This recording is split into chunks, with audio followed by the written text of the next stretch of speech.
नमस्कार मेरे बच्चों, एक बार फिर से आपका स्वागत है पीडब्ल्यू के ऑनलाइन मंच पर। चलिए बच्चों, आज के सेशन की चर्चा करते हैं कि आज के सेशन में हम क्या पढ़ने वाले हैं।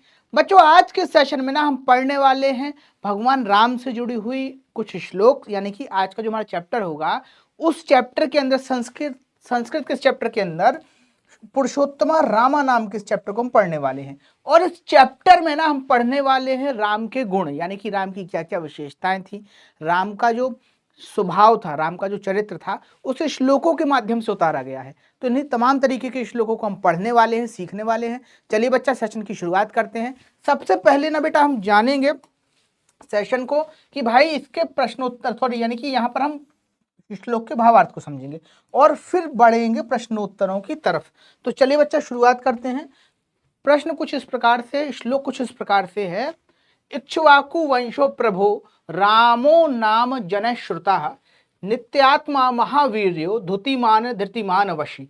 अब सबसे पहले शब्द का अर्थ समझना है, फिर बढ़ना है आगे। देखिए, शब्दों का अर्थ के क्रम में सबसे पहले बात करते हैं इक्ष्वाकु वंशो प्रभा, यानी कि इक्ष्वाकु अर्थात सूर्य के वंश में उत्पन्न हुआ। यहां पर इक्ष्वाकु सूर्य को भी कहा जाता है और इक्ष्वाकु एक राजा का नाम भी था। ठीक है बच्चा।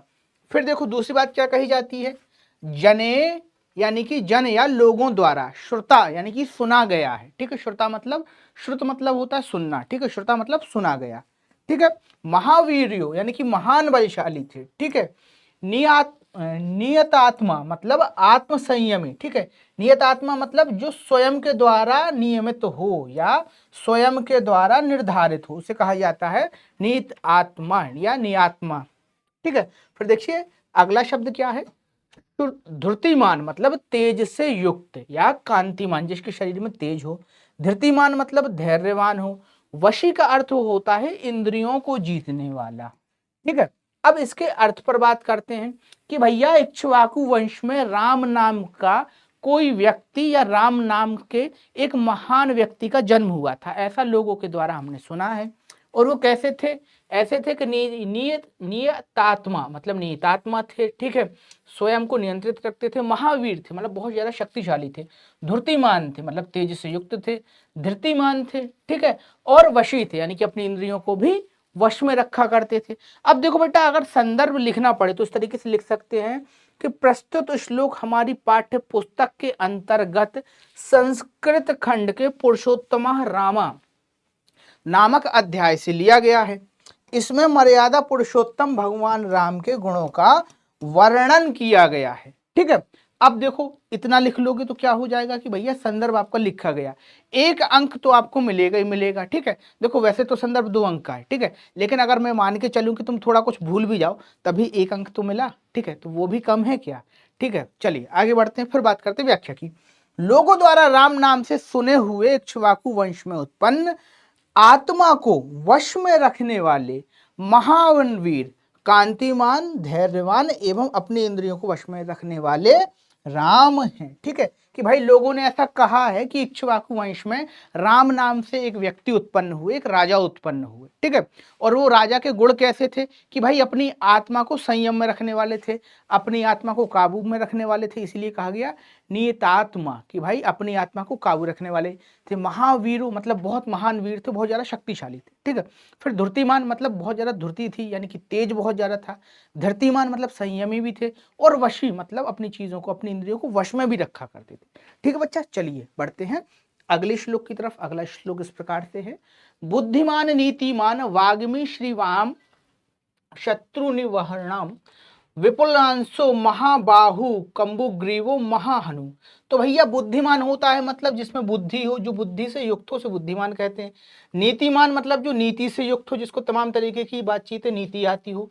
वाग्मी मतलब जो बोलने में कुशल हो, अति कुशल हो। ठीक है, देखो वाग्मी के 2 अर्थ निकलते हैं, एक तो जो बहुत मधुर बोलता हो, एक वो जिसके बोलने से बात सत्य हो जाती हो, उसे भी वाग्मी कहा जाता है। ठीक है, फिर आगे क्या कहा जा रहा है, श्रीमान शत्रु निवहरणम। ठीक है, हणम निवहण अब निभृणा मतलब क्या होता है, शत्रुओं को हरने वाला, निभृणा मतलब उनके संसार को हरने वाला। श्रीमान मतलब श्री से संपन्न, शोभा से संपन्न। शत्रु निवारण मतलब शत्रुओं को हनता करने वाला, यानी कि शत्रुओं को मारने वाला या शत्रुओं का हनन करने वाला। ठीक है, फिर क्या है, विपुल अंशु मतलब विराट का अंश मतलब होता है बेटा कंधा, तो विपुल कंधे वाला। महाबाहु जिसकी भुजाएं जो है वो बहुत बड़ी बड़ी है। कंबुग्रीवो जिसकी गर्दन, कंबु मतलब होता है बेटा शंख, तो कंबुग्रीवो मतलब जिसकी ग्रीवा कैसी है, शंख के जैसी है। महाहनु क्या, महाहनु जिसकी जो ठोड़ी है ना, ठोड़ी वो बहुत विशाल हो। तो बेटा यहाँ पर राम के शरीर का वर्णन आपको देखने को मिलता है, और इसी के साथ साथ एक विशेष राजा का, एक चक्रवर्ती राजा का वर्णन भी आपको देखने को मिल रहा है। ऐसा माना जाता है कि ये जो लक्षण बताए गए हैं ना, कि कंबु ग्रीवा हो जिसके अंदर, जिसके कंधे बहुत ज्यादा विशाल हों, ठीक है, और जो बुद्धिमान हो, जो नीतिमान हो, जो गुणों से युक्त हो, वो विशाल राजा ही बनता है। और बेटा इतिहास के अंदर आप देखेंगे कि ऐसे बहुत से लोग हुए हैं जिनके अंदर ना इस तमाम तरीके के गुण थे। ठीक है, चलिए अब आगे बात करते हैं इसके अर्थ की। तो देखिए अर्थ इस प्रकार से है, श्री राम बुद्धिमान, नीतिमान, बोलने में निपुण, शोभा संपन्न, धैर्य एवं वैभवशाली, शत्रु विनाशक, ऊंचे कंधे वाले, विशाल भुजाओं वाले एवं शंख के समान गर्दन वाले, बड़ी ठोड़ी वाले हैं। तो यहाँ पर उनके शरीर का वर्णन भी किया गया है। शरीर सौंदर्य का वर्णन हमें देखने को मिलता है कि कितना सुंदर शरीर था राम का। चलिए आगे बढ़ते हैं। महुरस्को महेश्वासु गूढ़जत्रु अरिमर्दनम आजान बाहु शुरसिरा सुलिलाट सुविक्रम। अब भैया इसका अर्थ समझने से पहले शब्दार्थ समझो। शब्दार्थ क्या है, महस्को मतलब चौड़े वक्ष स्थल वाले, ठीक है। फिर महेश्वासु, महेश्वासु मतलब बड़े धनुष वाला या बड़े धनुष वालो, ठीक है। महे मतलब होता है महान, ठीक है, और वासु मतलब होता है धनुष, तो महान धनुष वाला, ठीक है। फिर देखो क्या है, गूढ़ जत्रु या जत्रु अर्थ होता है बेटा जो शिराएं होती ना हाथों में, ऐसी जो नसें उभरती हैं, ऐसी नसें उभरती हैं, ठीक है, उनको कहा जाता है शिरा। तो शिरा मतलब गूढ़, जो गहरी मांस में जो गहरी शिराएं दबी हुई हैं उनको कहा जा रहा है। अरिवदनम कि भाई अरियों को यानी कि शत्रुओं को मारने वाले या शत्रुओं का विनाश करने वाले हैं। फिर आजानुबाहु मतलब जिनकी भुजाएं जो हैं वो घुटनों को छूती हुई। ऐसे कितने लोग हैं जिनकी भुजाएं जो हैं वो घुटनों को छूती हुई हैं, ठीक है। तो उनके विषय में कहा जा रहा है कि आजानुबाहु मतलब जिसके हाथ जो हैं वो अपने घुटनों तक पहुंच जाते हों, ठीक है। फिर आगे क्या कहा गया है, सुशिर कि भाई जिसका सिर कैसा है, बहुत सुंदर है, ठीक है। सुलिलाट कि भाई लिलाट भी जो है, मस्तिष्क भी है, वो भी बहुत सुंदर है। फिर आगे कौन सा शब्द आता है, सुविक्रम यानी कि श्रेष्ठ पराक्रम वाले हैं, ठीक है। अब देखो क्या कहा जा रहा है, इसके अर्थ को समझो। श्री राम विशाल वक्ष स्थल वाले, विशाल धनुष वाले, दबी हसुली वाले, शत्रुओं का विनाश करने वाले, घुटनों तक लंबी भुजाओं वाले, सुंदर सिर वाले और सुंदर लिलाट तथा महापराक्रम से युक्त हैं या महापराक्रमी हैं। तो यहाँ पर उनके गुण बताए गए कि भाई और क्या क्या हमारे राम के अंदर जो है वो हमें देखने को मिलता है। चलिए आगे बढ़ते हैं। अगला क्या है इसको समझिए। समः सम विभक्त अंगम, समः सम विभक्त अंगः स्निग्ध वर्णा प्रतापवान, पीनवक्षा विशालाक्षो लक्ष्मीवान शुभ लक्षण। तो भैया समः मतलब होता है समान दृष्टि वाला, जिसकी दृष्टि कैसी हो, समान हो, ठीक है, जो चीजों को अच्छे तरीके से देखता हो, जिसके अंदर भेदभाव ना होता हो, वह व्यक्ति, ठीक है। फिर आगे क्या कहा जा रहा है, समविविक्त अंग जिसके अंग क्या हो, बराबर बटे हुए हों। कोई भी अंग कैसा हो, विक्षिप्त ना हो, ऐसा ना हो कि भाई हाथ बड़ा है पेट छोटा है, ऐसा नहीं। सारे अंग जो है सुडोल सुंदर एकदम, जो कहते हैं ना muscular man, body builder type, वैसे दिखाई देते हैं, ठीक है। फिर क्या है, स्निग्ध वर्णा कि भाई गौर वर्ण के हैं, ठीक है, ठीक है, गौर वर्ण के मतलब सुंदर एकदम, ठीक है। फिर क्या है, प्रतापवान बहुत ज्यादा प्रतापी हैं, ठीक है। पीन वक्षा कि भाई मोटी वक्ष वाले, यानी कि जो शरीर है वो जो आपका जो कहते हैं ना वक्ष स्थल है वो बहुत मोटा है, फैला हुआ है, ठीक है, जिसको कहते हैं ना कि देखने में बहुत शोभा बढ़ जाती है, उस तरीके से। फिर देखो क्या है, पीनवक्षा विशालाक्षो मतलब अक्ष मतलब होता है नयन, विशालाक्षो मतलब बड़ी बड़ी आंखों वाले हैं। फिर लक्ष्मीवान भाई पैसे से संपन्न है, लक्ष्मी से युक्त है इसलिए लक्ष्मीवान है। फिर शुभ लक्षण, कि भाई शुभ लक्षणों से युक्त हैं। अब यहाँ पर ना देखो दो शब्दों का योग दिखाया गया है, लक्ष्मी धनवान, ठीक है, और शुभ लक्षण, ठीक है। अब देखो इसका अर्थ समझो क्या है। वे श्री राम अर्थात वे श्री राम समान रूप से विभक्त अंगों वाले हैं, सुंदर वर्ण यानी कि सुंदर रंग वाले हैं, प्रतापी एवं पुष्ट वक्ष स्थल यानी कि चौड़ी छाती वाले हैं, बड़े बड़े नेत्रों वाले यानी कि बड़े बड़े नेत्रों से शोभायमान है, शुभ लक्षणों से युक्त हैं और श्री से संपन्न हैं। यहां पर यह बात बताई गई है, ठीक है। चलिए आगे बढ़ते हैं बेटा। अब देखो, धर्मज्ञ सत्यसंधश्च प्रजानां च हितरते यशस्वी ज्ञान संपन्न शुचिर्वश्यः समाधिमान्, ठीक है, समाधिमान। अब यहाँ पर इसका अर्थ समझो। सबसे पहले धर्मज्ञ, धर्मज्ञ मतलब धर्म को जानने वाला, धर्म धन अज्ञ मतलब धर्म को जानने वाला, ठीक है। सत्यसंधश्च मतलब सत्यसंधश्च मतलब क्या, कि सत्य प्रतिज्ञा करने वाला या सत्य के प्रति प्रतिबद्ध होने वाला। फिर प्रजा नाम चा हित रते, प्रजा नाम मतलब प्रजा का, ठीक है, और प्रजा के हित में मतलब हित मतलब अच्छाई में रत रहने वाला, रत मतलब कार्य करने वाला, ठीक है। फिर देखो क्या कहा जा रहा है आगे, यशस्वी मतलब जिसका यश जो है वो चारों ओर फैला है, ज्ञान संपन्न जो ज्ञान से संपन्न है, शुचिर्वश्य, ठीक है, शुचिर्वश्य यानी कि शुद्धता पूर्वक, यानी कि शुद्धता पूर्वक जिसने अपनी इंद्रियों को वश में कर रखा है, ठीक है। शुचि मतलब होता है पवित्र और वश मतलब होता है वश में करना, ठीक है, तो इंद्रियों को वश में करना, ठीक है। फिर क्या कहा जा रहा है, समाधिमान यानी कि जो समाधिमान रहता है, समाधिमान मतलब जिसका मन जो है वो हमेशा एकाग्र रहता है।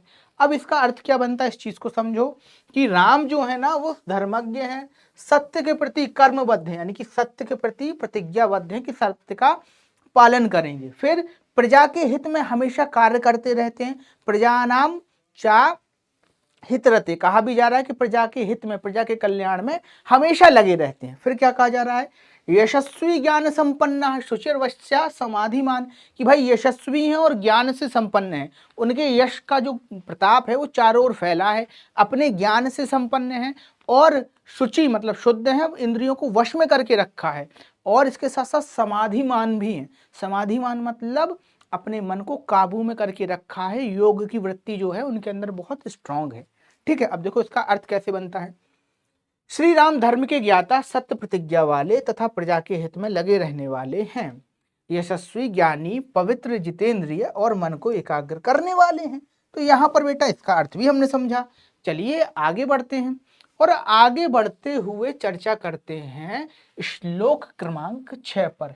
प्रजापति सम श्रीमान धाता रिपु निषूदन, कि भाई प्रजापति मतलब होता है ब्रह्मा, तो ब्रह्मा के समान जो हैं वो प्रजा का पालन करने वाले हैं। प्रजापति सम मतलब ब्रह्मा के समान, श्रीमान धाता भाई प्रजा का रक्षण करने वाले हैं, प्रजा को पालने वाले, ठीक है। और रिपु निषूदना मतलब रिपुओं का हनन करने वाले हैं, रिपुओं का विनाश करने वाले हैं। रक्षिता जीवलोकस्य धर्मस्य परिरक्षिता, कि भाई संसार में, रक्षिता मतलब होता है रक्षा करने वाला, तो संसार में जीवलोकस्य मतलब जीवों की रक्षा करते हैं लोग में, इस संसार में जो भी जीव जंतु हैं, इस संसार में जो भी जीवधारी हैं उन सब की रक्षा करते हैं। साथ ही साथ धर्मस्य परिरक्षिता मतलब धर्म की भी रक्षा कर रहे हैं, लोगों की रक्षा भी कर रहे हैं और संसार में जीवों की रक्षा भी कर रहे हैं, ठीक है। फिर देखिए इसका अर्थ कैसे बनता है, श्री राम प्रजापति, श्री राम प्रजापति अर्थात ब्रह्मा के समान सभी का पालन करने वाले हैं, वह शत्रुओं का नाश करने वाले हैं तथा संपूर्ण जीव लोक के रक्षक हैं तथा धर्म की रक्षा करने वाले हैं, ठीक है। तो ये बात जो है यहाँ पर कही गई है। अब देखो बच्चा बढ़ते हैं आगे और चर्चा करते हैं अगले श्लोक की। अगला श्लोक क्या है, रक्षिता स्वस्य धर्मस्य स्वजनस्य च रक्षिता वेद वेदांगते तत्त्वज्ञो धनुर्वेदे च निष्ठिता, अर्थात समझो रक्षिता मतलब रक्षा करने वाले हैं, स्वस्य मतलब अपने की, ठीक है, धर्मस्य मतलब धर्म की, तो राम जो रक्षा करने वाले हैं अपने धर्म की रक्षा करने वाले हैं। फिर आगे क्या कहा जा रहा है, स्वजनस्य च रक्षिता अपने धर्म की रक्षा के साथ साथ अपने जनों की रक्षा यानी कि जो उनका परिवार है, जो उनकी प्रजा है, जो संसार के लोग उनके हैं, उन सबकी रक्षा करने वाले हैं। फिर देखो वेद वेदांगो तत्वज्ञो, यानी कि वेद और वेदों के अंग। देखो वेद कितने प्रकार के हैं, 4 वेद कहे जाते हैं। कौन कौन से 4 वेद कहे जाते हैं ये कमेंट करके बता देना, ठीक है। और वेद के अंग कितने, तो वेद के अंग 6 कहे जाते हैं। अब वो कौन कौन से 6 अंग हैं ये भी बेटा कमेंट करके बताना, ठीक है। तब तो पता चलेगा कि मेरे प्यारे प्यारे बच्चे कितना अपने धर्म को, कितना अपनी संस्कृति को जानते और समझते हैं, ठीक है। तो यहाँ पर कहा जा रहा है कि भाई राम जो है वो वेद को भी जान रहे हैं, चारों वेद के ज्ञाता भी हैं, और 6 जो वेद के अंग हैं उनके भी ज्ञाता हैं। फिर देखो क्या कहा जाता है, धनुर्वेदो च निष्ठिता, मतलब धनुर्वेद में परम प्रवीण हैं, कुशल हैं या निपुण हैं। अब इसका अर्थ क्या बनता है ये समझो, कि भाई राम जो है ना अपने धर्म की रक्षा करते हैं, और अपने धर्म की रक्षा के साथ साथ अपने जनों की रक्षा भी करते हैं, यानी स्वजनों की भी रक्षा कर रहे हैं। फिर कह रहे हैं कि भाई वेद वेदांग के तत्व को जानने वाले हैं, मतलब जितना भी धर्मशास्त्र, जितना भी ज्ञान है उसका जो मूल तत्व है उसको जानने वाले हैं।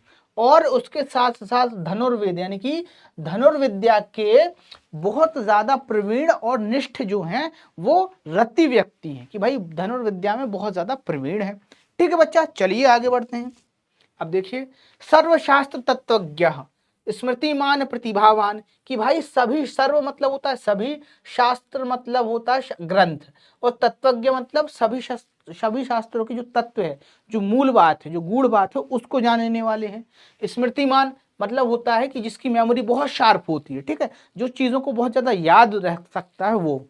प्रतिभावान, देखो यहाँ पर तीनों चीजें बात कही गई हैं, कि भाई सर्वशास्त्र को जानने वाले हैं, जानने के साथ साथ क्या है उसको याद भी कर सकते हो, उसको दिमाग में स्टेबल भी रख पा रहे हैं, उसको बहुत लंबे समय तक याद भी रख पाएंगे। फिर आगे क्या कहा जा रहा है, प्रतिभावान भी है, कि भाई देखो केवल रट्टू तोता नहीं है, उस प्रतिभा से युक्त है कि उसका प्रयोग भी कर पाए। फिर क्या कहा जा रहा है, सर्वलोकप्रिय, कि भाई संसार में सबको प्रिय है। तो बेटा आज भी ऐसा कोई नहीं है जो राम को प्रिय ना हो या जिसे राम प्रिय ना हो, ठीक है। साधुर दीनतात्मा विचक्षणा, कि भाई साधुओं के समान उनका व्यवहार है, साधुओं के समान उनमें उदारता है, ठीक है। और वह अनोखे विद्वान है, अनोखे मतलब विक्षणा मतलब होता है अनोखा होना, ठीक है। तो अनोखे विद्वान है। देखो इस बात को ऐसे भी कहा जा सकता है, राम संपूर्ण शास्त्रों के अर्थ को, के सार को जानने वाले हैं, अच्छी स्मरण शक्ति वाले, प्रतिभाशाली और सारी दुनिया के प्रिय हैं, सज्जनों के समान उदार या सज्जन विचार वाले हैं, तथा अनोखे विद्वान हैं। ये बात भी है कि राम के जैसा कोई विद्वान है नहीं बेटा, इस बात को भी कहा गया है।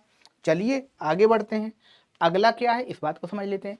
साचा नित्य प्रशात्मा मृदु पूर्वम च भाष्यते, उच्चमानो अपि परुषम नतोत्तरम प्रतिपद्यते। अब इसका अर्थ समझो, प्रशांत आत्मा मतलब प्रशांत मन वाले, शांत मन वाले, ठीक है, मीठे और शांत मन वाले। मृदु मतलब होता है मधुर वाणी वाले। भाष्यते मतलब बोलते हैं, भाष्यते मतलब होता है बोलना, ठीक है। उच्च मानोपि मतलब उच्चा मानोपि मतलब स्वाभिमानी होना, ठीक है। परुष मतलब होता है कठोर। नतोत्तरम मतलब होता है, या नोनोत्तरम मतलब होता है उत्तर नहीं देना, या प्रतिपाद्यते मतलब कहने वाला। अर्थ क्या है कि श्री राम जो हैं वो नित्य शांत मन वाले हैं, मतलब उनका मन जो है वो बड़ा ही शांत रहता है। मृदुभाषी, मीठा बोलते हैं, और स्वाभिमानी होने पर भी कठोर वचन नहीं कहते, यानी कि कभी कोई ऐसी बात हो जाए जो उनके स्वाभिमान से अलग हो, तब भी उस बात पर कठोर बात नहीं कहते, तब भी क्रोधित नहीं होते, शांति से हर बात को कहते हैं, ठीक है। चलिए आगे बढ़ते हैं। देखिए, कदाचित कदाचिदुपकारणेन कृतकेन दुष्यति, कृतकेन तुष्यति, ना स्मरण त्यक्त पाप, ना स्मरण तथ्य कारणाम शतमश्यांत शक्तया। अब इसका अर्थ समझ लो, कदाचित उपकारणेन मतलब कभी कभार उपकार के द्वारा, ठीक है। फिर कृतकेन मतलब एक के लिए, कभी कभार एकाद उपकार के लिए।